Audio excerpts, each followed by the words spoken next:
The Bears and the Cardinals. The Cardinals are 1.5-point favorites. They've won 3 of their last 4. I said off the top of the show, they're actually leading the NFC West right now. Shockingly, I don't think most people would realize that. And the Bears are coming off that crushing loss to the Commanders where it was so funny going back and watching. I actually felt bad for Bears fans watching all these videos, these reels of Bears fans so excited, like basically celebrating the win already. You know, like some of their defensive players during the play. Tariq Stevenson. Tariq Stevenson. And, next thing you know, just a miracle play happens. And you could say heads should be rolling in Chicago over plays like that. But frankly, to me, it's just a crazy fluke. Those things happen once in a while. They're very rare. They shouldn't happen. That's why people are mad. But yeah, every once in a while, you have a play like the Minneapolis Miracle. You have a play like the Miami Miracle. Like weird things happen in the NFL. So the only thing you can do is kind of button up and come back next week to work and get the job done. So this is a redemption game for Chicago against the Cardinals team that you and I were talking off air before we started. They're kind of weird to pin down because some weeks they look really good and Kyler can be unstoppable, and then there's weeks where they just get blown out by the Packers. Or they'll get blown out. Who's their other one? Buffalo, they kind of kept close earlier in the season. But Arizona just has these games where they completely fall apart. Or Kyler's amazing. So who shows up for Arizona? Who are you thinking you see in this one? The good Kyler, good Arizona, or the one where the Bears should be able to take care of business? I think Kyler Murray's got a lot of momentum going into this game. As you said, like the Packers game was a blowout. That was unfortunate. But he played well enough against the Chargers to win. He won a shootout against Tua and a Dolphins offense that looked better than they had all season. He beat the 49ers in San Francisco. That's 3 of his last 4 games. And honestly, I know I've been higher on Kyler Murray than just about anybody else. But there have been moments this season where you've seen him been able to ignite. And I think the Chicago Bears defense is going to bring that out of him. He's mobile. He's been an effective passer. Marvin Harrison Jr., I know if you play fantasy, he's been one of the most frustrating players this season. But if you're not a fantasy guy, he's had a good season and he's been really important for this Cardinals offense when he's gotten online, which isn't every game, but has been plenty of them. I think that even though this Bears team is better than the Cardinals, going into Arizona and facing a Kyler Murray, who at this point has to be thinking to himself, if I play well enough, we can win the division. Yeah. That's a recipe to lose. See, I'm looking at this from a perspective of the defenses. I do think you'll get solid Kyler Murray. And I think Caleb, the Washington defense has been pretty good this year. Caleb looked a lot better against Carolina, against Jacksonville. So I think he was kind of due for a little bit of regression because he had been elevating his game a lot week to week. The Bears defense ranked pretty highly in most categories across the NFL. I believe they're 4th in points per game allowed, and the Cardinals defense is sort of on the other spectrum of that. They're not they're not really that good in most categories. So I'm looking at this where I think Kyler is a handful for any team, but I think the Bears defense is going to be able to get to him enough, potentially force a turnover or 2 here or there. And look at their last few games. I mean, they held the Commanders, outside of the Hail Mary, to 12 points. That Commanders offense, I know Jane Daniels was a little banged up, but they had been routing people. And the Bears defense shut them down.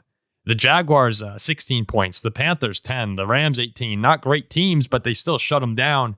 I don't have the Cardinals on the same level as the other division leaders. I think they're they're mediocre to a little bit below average in the league.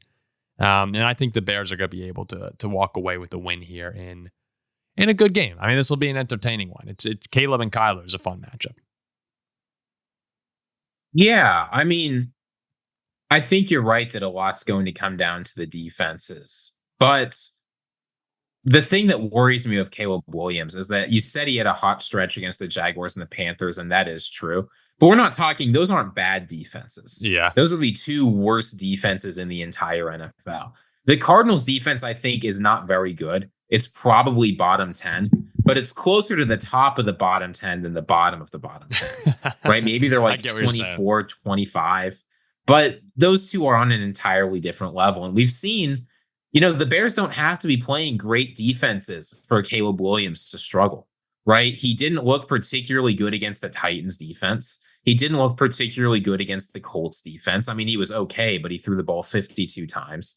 He didn't look great against the Commanders defense, which is just an average defense. Yep.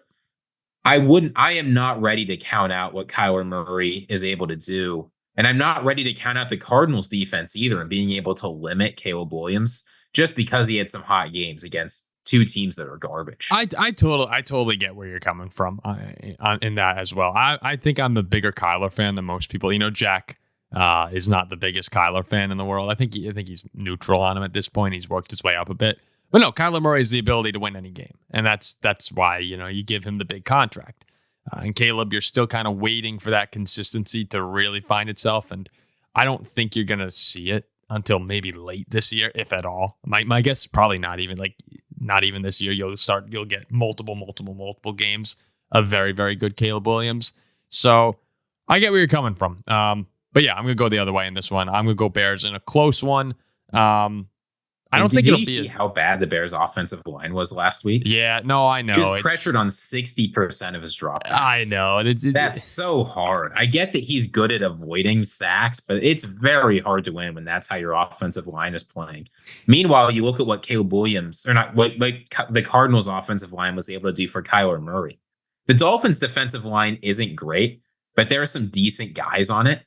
Cardinals' offensive line looked incredible last week, and Kyler Murray really took advantage of that. No, and they're at home. I mean, it's funny. Whenever this is kind of how it goes, guys. When you're debating with Ziggy, he's very good at pulling up his numbers. Where all of a sudden you're going like, geez, like, am I really picking the Bears to win on the road? But I'm sticking with the Bears defense, which has been very, very good this season. If the Cardinals win too, you said it, Ziggy. They have their eyes on a larger prize than a lot of people thought this year. Who do they have coming up? I just want to take a look here. They have the Bears, the Jets, at Seattle, at Minnesota, host Seattle, host the Patriots. I mean, those are all winnable games there. So their remaining strength of schedule by opponent win percentage is 31st. The only team with an easier schedule remaining is Tampa Bay. Meanwhile, the 49ers have the fourth hardest schedule remaining. Right? They got to play Detroit, Buffalo, Green Bay. This Cardinals team, this is a critical game for them, but if they win this, like you say, there's two games against the Seahawks. There's the Panthers, Patriots, Jets, and Rams. The Rams are, I think, better than the record is, but otherwise, those are some bottom feeders. The division is in play. Well, the importance of this game, we've been talking a lot about division because it's fun for these teams that, the Bears haven't won the NFC North. Who's our freshman year of college or sophomore year of college, like in 2018. It's been a while. But this game could have pretty big wild card implications too, where, if the Bears lose this one, they have Green Bay, Minnesota, Detroit, San Fran, Minnesota, Detroit.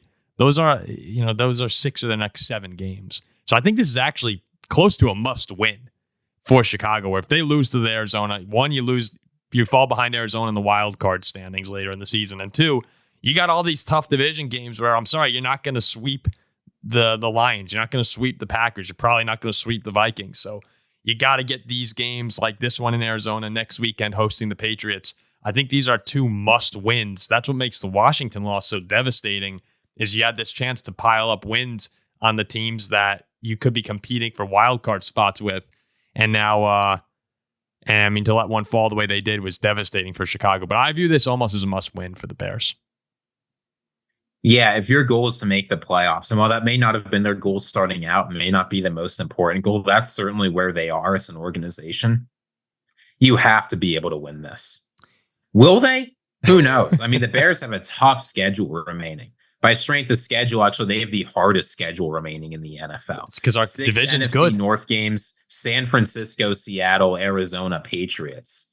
Ugh. Yeesh. So the Cardinals are probably the second or third easiest opponent left on that list.